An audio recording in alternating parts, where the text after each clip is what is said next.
Movement will be restricted as the nation's commercial hub Lagos holds local government elections, and after about 5 years the people will be able to elect leaders into grassroots government. Hostilities at the polls will take center stage as gladiators will flex muscles.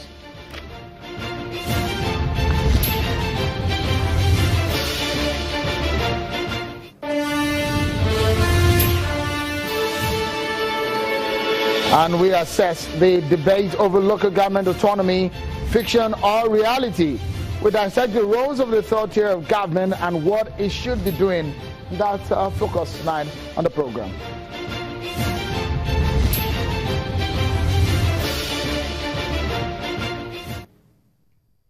Many thanks for joining in, everyone. This is Politics Today, live on Channels Television. It's an extended special edition of the program looking ahead of the Lagos crucial grassroots election, the local government elections, which will take place tomorrow, Saturday, the 22nd day of July 2017. Welcome on board, everyone. We do also say that it's 74 days since President Muhammadu Buhari left for London on a medical vacation. We wish him quick recovery and expect Nigeria's #1 man to return to the country as soon as possible. Well, let's tell you that Lagos is Nigeria's commercial hub, and it will be preparing to go to polls tomorrow, the 22nd day of July 2017. Well, you need to know that there will be restriction of movement from 7 a.m. to 3 p.m. How important is this crucial election for Lagosians and the nation at large?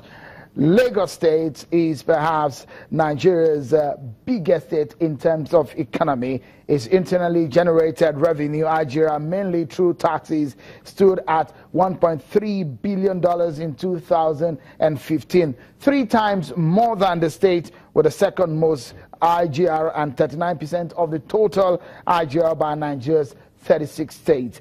Some local governments in Lagos are as big as some states of the Federation. There's some of the 36 states of Nigeria. That's how important Lagos is in the scheme of things in Nigeria. Or about the local government in Lagos. They're as important as Lagos. Don't forget, Lagos State has 20 local government areas and 37 local council development areas created under the former governor Bola Tinubu, who created 37 LCDAs. So substantially, Lagos has 57 LGs and LCDAs. And tomorrow, all of those LG and LCDAs will have local council election, where election will hold for chairmen and councillors. Tonight on the program, we'll be looking at the preparations in terms of security, the conduct, the preparations of last year, the Lagos State Independent Electoral Commission, and we look at the conduct and what will happen tomorrow considering some of the security situation in the state. But we take a short break. When we come back, I will introduce you to my panel on the program. Stay with us. We'll be right back.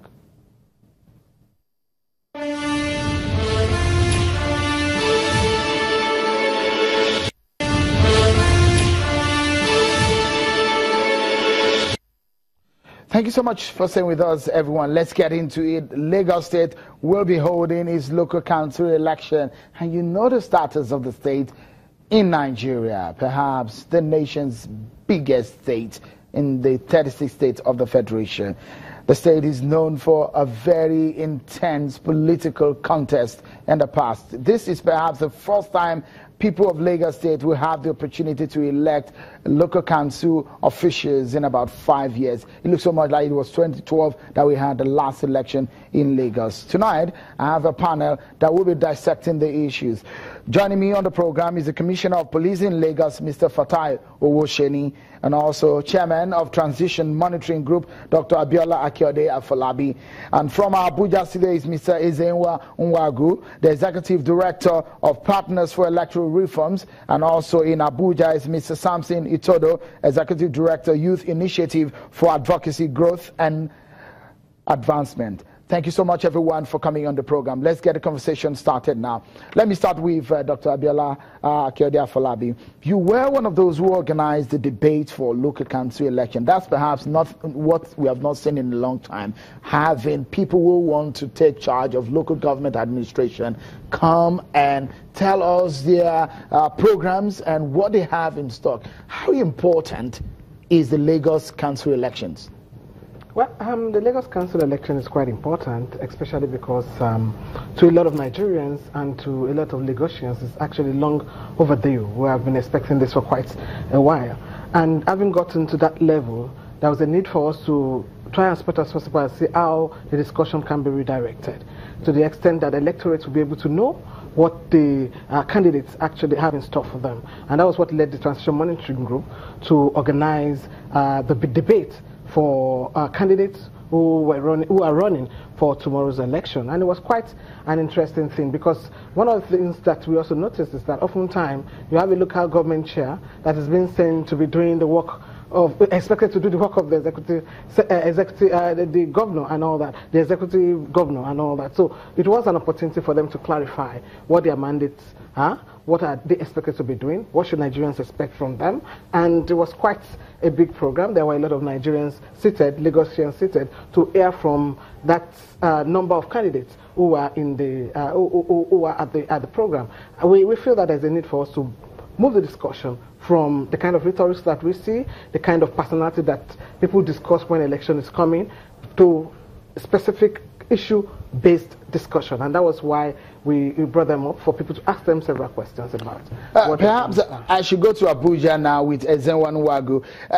The kind of contest that we have seen in Lagos, I mean, run into a day like this, and we see political parties' disagreement and the kind of intensity we see in Lagos. We do not see this kind of intensity in some other states of the Federation. What do you think makes Lagos a unique platform for politicians when it comes to grassroots politics?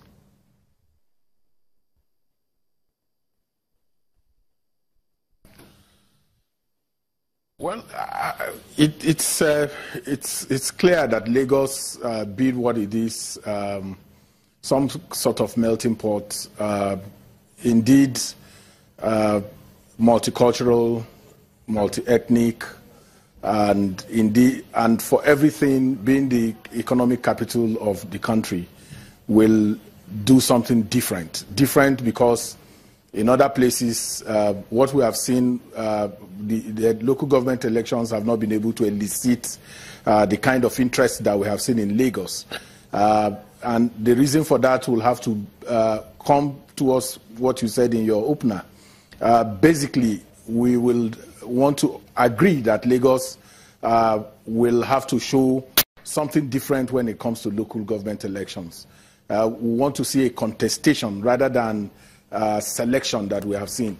And of course, you saw that the runoff to the primaries of the dominant political parties were very, very cantankerous in every material particular. But going forward, we'll be looking to see how the political parties will engage the elections. And I'm happy for the Transition Monitoring Group that it was able to take away this election from the waving of brooms and sharing of umbrellas and all the carnival that is associated with our elections, to put the issue squarely in a place where citizens can engage the candidates, ask them questions, and then it is then possible to track. Because that's the biggest issue for our election, that we are unable to track because of the carnival nature, the razzmatazz that we bring into something as serious as a leadership recruitment process at that level of governance. And to say that a local government chairman is a mini governor, if you understand, he has responsibility. He has the nearest reach to citizens. He's the one who is able to provide the basic things that the citizens need at that level. So it's very, very important. And in fact, for me, more important than any other election, because he's there, you can hold him, you can engage him, you can track, he can be accountable to you whenever you desire such. Maybe we should go to Mr. Samson Itodo now, who is also in Abuja. As it stands right now, the essence of a local government election, it looks like it is perhaps watered down, because some states have said not to have allowed the local government administration to flourish because they've overwhelmed them. But in an election like this, especially in Lagos, where economy of the country basically resides, what do you think people of the states should be looking out for when they go out to the polls tomorrow? I think one of the first things they need to look out for is the transparency and the impartial character of the Electoral Commission. And we have seen over the last couple of days, and with the statement also released by the Transition Monitoring Group, raising questions about the integrity of the Lagos State Independent Electoral Commission. And based on our analysis, there's a question on the independence of the Electoral Commission.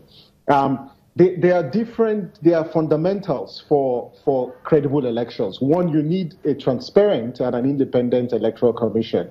But an electoral commission that makes it very, very difficult for citizens group to observe how transparent the process is really needs to be questioned. And so citizens need to beam their satellites on first the deployment of the materials, the conduct of the elections, as well as the collation of results. We have read from reports that results will be announced at the ward and state collation or local government collation centers. It is very, very important that those collation centers should be accessible to citizens and citizens observers, as well as party agents, so they can observe the transparency of the process. And then for the political actors, okay, you can see. Before, let me pause you for a moment, Samson, because we need to take a short break. But when we return, it's an extended version of the program tonight. We're focusing on the Lagos elections and local government administration in Nigeria. So much to talk about. The Commissioner of Lagos, of Police in Lagos, is with us. We will hear from him the preparations in terms of security. He will be telling us. That's when we return from this break. Join us again, everyone.